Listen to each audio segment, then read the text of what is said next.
Hello, boys and girls. It's Mrs. Cutler. I am with you tonight to do Read Aloud, and it's super exciting. We only have 2 more chapters left in this book called Among the Imposters, and it's getting really, really good. I'm going to read chapter 37 tonight, and then tomorrow night we'll read the very last chapter, chapter 38. So, here we go. Huh? Luke said. He had not anticipated that turn in the conversation at all. Mr. Hendricks leaned forward. "My school has never been infiltrated before," he said, with a sharp glance at Mr. Talbot. Mr. Talbot frowned apologetically. "The population police has always pretended that it's impossible for an illegal child to get a fake ID," Mr. Talbot added. "But after the rally..." His eyes clouded. Luke could see the effort he was making to continue without emotion. After the rally, all the rules changed.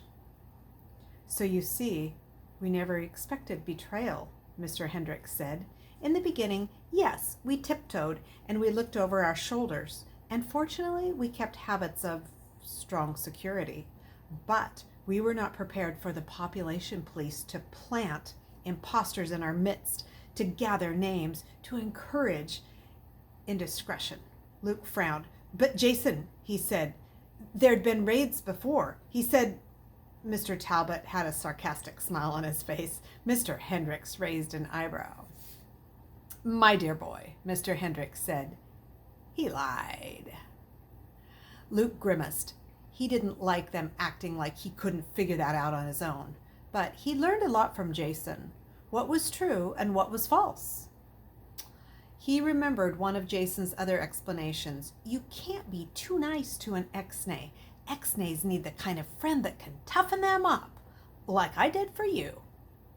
Luke remembered how many times Jason had made him claim to be an idiot, to do push-ups until his arms collapsed, to make a fool of himself.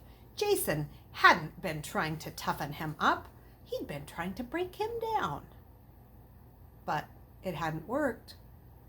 Luke didn't know why. He felt breathless thinking about what could have happened. Suddenly, he was mad at Mr. Hendricks and Mr. Talbot, sitting there looking so condescending. "Why didn't you know Jason was an imposter?" Luke said. "You should have. He acted so different from everyone else." "Yes, and so did you," Mr. Hendricks replied quickly. "Should we have suspected you for working for the population police just because you liked going outside?" Luke blinked. "Yes, we knew," Mr. Hendricks said, "just as we knew Jason, as you call him, was forming a club of former hidden children. We'd never seen this happen before, and frankly, we viewed it as a positive development until you showed us the truth." Luke remembered how frustrated and frightened and alone he'd felt only the night before. "I didn't do anything," he said. I tried, but nothing worked. Mr. Talbot deserves all the credit. You stopped the infiltrator and you kicked him out. Then you took him to the nurse who, under the school's protocol, had to alert me," Mr. Hendricks said. "She thought he was just another former hidden children going through some sensitive and very unusual trauma. But when he muttered, 'My phone,' she got suspicious. We locked all the doors and we made a search of the entire school building."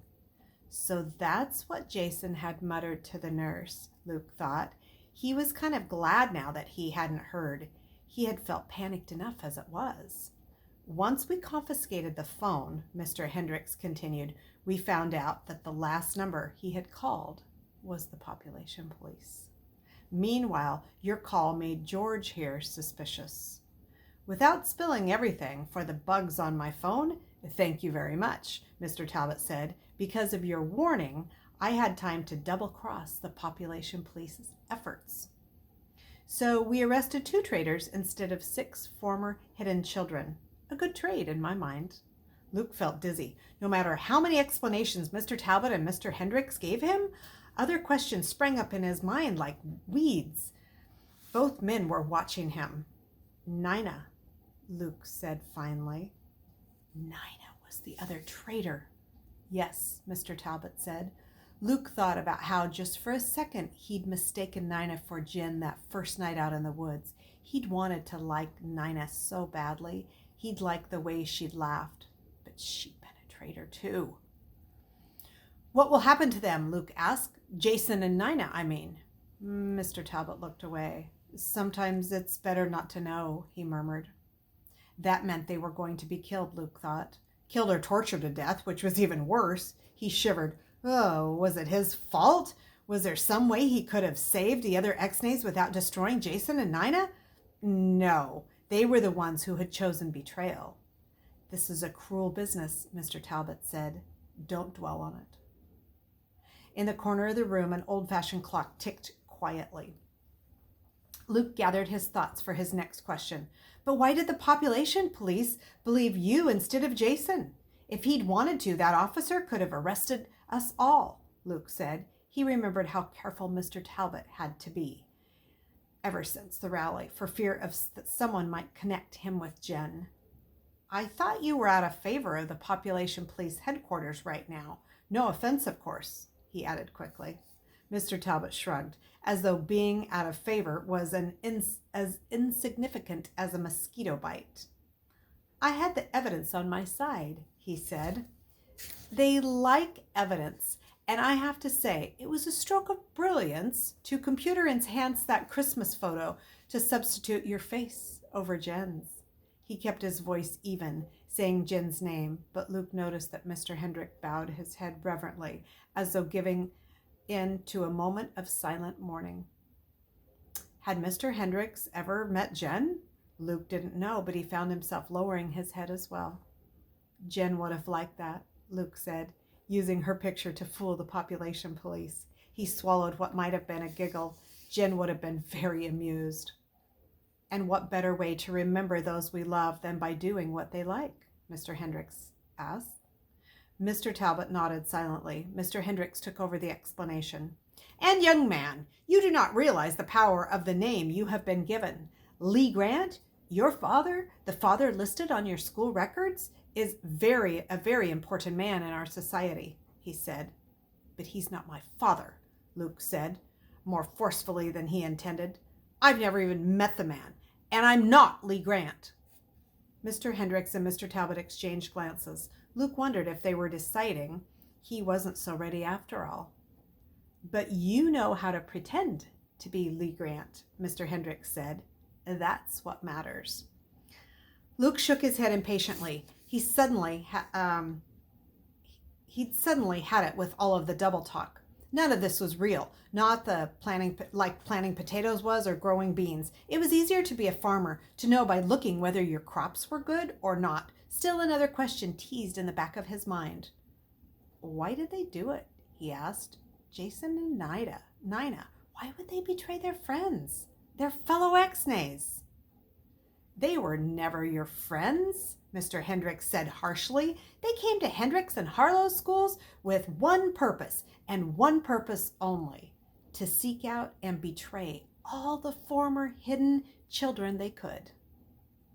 They preyed upon all the X-Nays' secret desire to speak their real name because the population police needed their real names to complete the betrayal. Jason and Nina had never been hidden children. They were just plants. Imposters! But the population police said they were illegals with false documents, Luke said.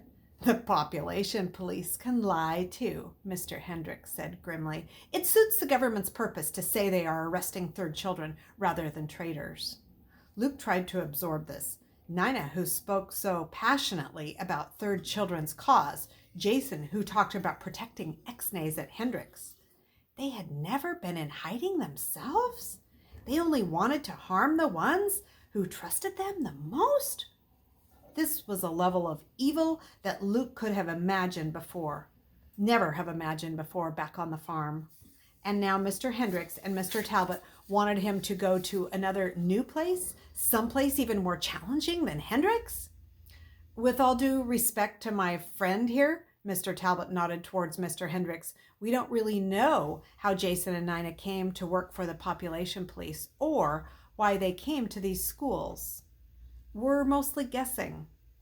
They're just kids, after all. Just kids? Mr. Hendricks protested. You think only adults are capable of such villainy? Naturally, adults have put them up to it, but I'll be interrogating both of them tomorrow, Mr. Talbot said. Let's just say I intend to discover facts that my population police colleagues probably don't want me to know. It's likely that those two kids were offered substantial bribes for their work. Or, he laughed bitterly, ha ha ha ha, maybe they were true believers devoted to their cause. Who knows? Luke wondered about that. Long ago, when he'd first met Jen, he wondered if the population law was correct, if maybe he really didn't have the right to exist or eat food that might go to others. But Jen had convinced him that that wasn't so, that everyone had a right to live, no matter what. But what if Jason and Nina had truly believed in what they were doing, even among their enemies, just as Mr. Talbot believed in what he was doing, double-crossing the population police, even as he worked in their headquarters every day?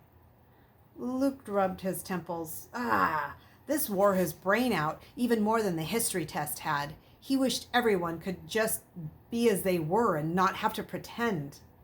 The clock in the corner began donging, giving off distinguished, silvery peals. Luke read the time effortlessly without having to count dongs. 8 o'clock. Well, Mr. Talbot said, rising, you'll need to get your things out of your room before the other boys come out of, what do they call it, indoctrination? And then I can drive you to your next school tonight. I'll tell you about it on the way. No, Luke said.